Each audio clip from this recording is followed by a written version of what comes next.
ऐसे बनाए रखें रिश्ते में प्यार। नंबर 1, पार्टनर के साथ ज्यादा से ज्यादा बातें करने से आपके बीच का संबंध और मजबूत होगा। इससे गलत फहमियां पनपने की आशंका भी कम रहेगी और आप अपने पार्टनर के साथ एक खुशहाल जीवन गुजार सकेंगे। नंबर 2, आप दोनों के बीच कुछ ऐसी आदतें जरूर होंगी जो एक जैसी होंगी। उन्हें साथ बैठकर एंजॉय करने से भी रिश्ते में प्यार बढ़ता है। नंबर 3, अपने पार्टनर के साथ जितना अधिक समय आप बिताएंगे उतना ही एक दूसरे को समझ पाएंगे। इससे आपके बीच का बंधन और मजबूत होगा। नंबर 4, पार्टनर का लाड करने से भी आपसी प्यार बढ़ता है। कई बार एक दूसरे के साथ बचकानी हरकतें करना भी अच्छा रहता है। नंबर 5, कई बार ऐसा होता है कि लोग ये सोचकर प्यार का इजहार नहीं करते हैं कि सामने वाला तो सब जानता ही है, पर अगर आप दिन में 2 बार भी अपने प्यार का इजहार करते हैं तो ये आपके रिश्ते को ज्यादा मजबूत बनाता है। मेरी बात से सहमत हो तो यस कमेंट करें, फॉलो जरूर कर लेना। नंबर 1, दोनों कंधों पर एक जैसा बोझ, कहीं ज्ञान की तो कहीं रोटी की खोज। नंबर 2, दहेज क्या होता है उन माँ बाप से पूछो जिनकी बेटी भी चली गई और जमीन भी। नंबर 3, जब मर्द की आंखों से आंसू छलकने लगे तो समझ लो मुसीबत पहाड़ से भी बड़ी है। नंबर 4, इंसान तो घर घर में पैदा होते हैं, बस इंसानियत कहीं कहीं जन्म लेती है। नंबर 5, अगर जिंदगी का साथी लाचार हो जाए तो उसे छोड़ा नहीं संभाला जाता है। वीडियो को लाइक तो कर दिया मेरे दोस्त, अब मुझे फॉलो भी कर लो। किसी ने एक भक्त से पूछा, अगर ईश्वर कण कण में विद्यमान है तो तुम्हें प्रतिदिन मंदिर जाने की क्या आवश्यकता है? तब भक्त ने बहुत ही सुंदर उत्तर दिया, जैसे हवा तो धूप में भी चलती है किंतु उसकी शीतलता का आनंद किसी छाया में ही बैठकर मिलता है। ठीक वैसे ही ईश्वर भले ही कण कण में विद्यमान है किंतु ईश्वर की अनुभूति का आनंद मंदिर में ही आता है। दोस्तों, आपको भक्त का जवाब कैसा लगा कमेंट में जरूर बताएं।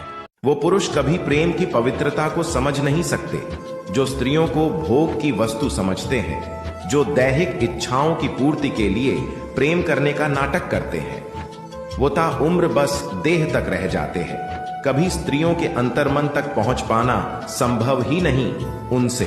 धोखा देने वाले की 6 निशानियां। नंबर 1, अगर वो ज्यादा बात नहीं कर रहा है तो थोड़ा संभल जाए, धोखा दे सकता है।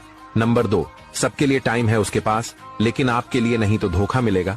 नंबर 3, आपके सामने किसी और की तारीफें ज्यादा करना या बार बार किसी और का नाम लेना धोखेबाज की निशानी है। नंबर 4, हद से ज्यादा गुस्सा करना, लड़ना, आपको इग्नोर करना, बात ना मानना, ये सब धोखे की तरफ इशारे हैं। नंबर 5, आपको झूठ बोलता है और यह कहता है कि तुमको मुझ पर यकीन नहीं है, तुम मुझ पर शक करती हो, ये बार बार बोले और सफाई देना चाहे तो धोखा मिलेगा। क्या आपके साथ भी ऐसा हो रहा है तो कमेंट में जरूर बताएं। धीरे धीरे कंगाल बना देती है ये 11 आदतें। नंबर 1, बेड पर गंदी या फटी चादर होना। नंबर 2, घर में अपने ही परिवारों से लड़ते रहना। नंबर 3, मुख्य दरवाजे पर जूते चप्पल उतारना। नंबर 4, खाना खाकर थाली में ही हाथ धोना। नंबर 5, रात भर झूठे बर्तन घर में पड़े रहना। नंबर 6, घर की महिलाओं का खड़े खड़े बाल बांधना। नंबर 7, पर्स में किसी मृत व्यक्ति की तस्वीर रखना। नंबर 8, घर में टूटा हुआ शीशा रखना या इस्तेमाल करना। नंबर 9, पर्स में फालतू के पुराने बिल रखना। क्या आपके अंदर भी ये सब आदतें हैं? हमें कमेंट में जरूर बताएं।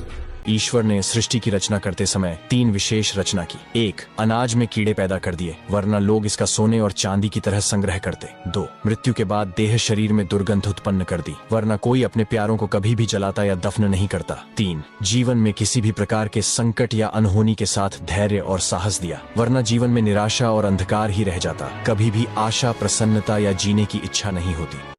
लड़का और लड़की की शादी से पहले की सोच। लड़की बोली, लड़का से क्या, तुम मेरा उम्र भर साथ निभा पाओगे, मैं मर जाऊं तो मुझे सुहागन विदा कर पाओगे। फिर लड़का बोला, मैं 7 वचन निभाऊंगा, हर जन्म तुमको अपनी ही पत्नी बनाऊंगा, मैं मरते दम तक कभी साथ नहीं छोड़ूंगा, मौत आने पर साथ ही दम तोड़ूंगा। लड़की बोली, मैं इस जन्म में किया, हर जन्म तुम्हारी होना चाहती हूँ, तुम्हारे जीवन की हमसफर बनना चाहती हूँ, तुम्हारे परिवार को अपना परिवार की तरह अपनाना चाहती हूँ, क्या तुम मेरे परिवार को अपना पाओगे? फिर लड़का बोला, तुम मेरी सब कुछ हो, मैं तुमसे बेइंतहा मोहब्बत करता हूँ, तुम्हारा हमारा कुछ नहीं, तुम्हारा परिवार मेरा ही परिवार है, मैं उनका कर्जदार हूँ जिसने बेटी के रूप में मुझे इतनी अच्छी हमसफर साथी दिया। लड़की बोली, मैं तुम्हारे भरोसे अपना घर छोड़कर आऊंगी, तुम पर भरोसा विश्वास करूंगी, तुमने धोखा दिया या बदल गए तो मैं जिंदा ही मर जाऊंगी, निभा पाना तो ही साथ पकड़ना नहीं तो तुम्हारे घर से मेरी अर्थ ही जाएगी। फिर लड़का बोला, एक बार हाथ थामना, मेरा यकीन करके देखना, मैं तुमको अपनी जान से ज्यादा प्यार करूंगा, हर वादा निभाऊंगा, तुमको पलकों में रखूंगा, हर एक बात तुम्हारी मानूंगा। और शादी के बाद की सोच आप लोग कमेंट में बताइए। मेरे पापा दुनिया की वो हस्ती हैं जिनके अंदर मेरी जान बसती है, बेशक वो कमाते थोड़ा हैं पर मेरे लिए उन्होंने हद से ज्यादा जोड़ा है। कभी किसी कमी को मुझे महसूस तक ना होने दिया है। मेरी हर ख्वाहिश को उन्होंने वक्त से पहले पूरा किया है। उन्होंने वो सब ख्वाब मेरे पूरे किए हैं जो भी मैंने संजोए हैं। वो मेरे पापा ही हैं जो मेरे ख्वाबों को पूरा करने के लिए रातों को न सोए हैं। जो कुछ भी आज हूं मैं, मेरे पापा की ही बदौलत है। मेरे लिए पापा से बढ़कर कुछ भी नहीं है। वही मेरी सबसे बड़ी दौलत है। किसी ने क्या बात कही है, शादी के लिए बड़ा होना जरूरी नहीं, बल्कि अपने पैरों पर खड़ा होना जरूरी है। सुख चाहते हो तो रातों में जागना नहीं, शांति चाहते हो तो दिन में सोना नहीं, सम्मान चाहते हो तो व्यर्थ बोलना नहीं, प्यार चाहते हो तो अपनों को छोड़ना नहीं।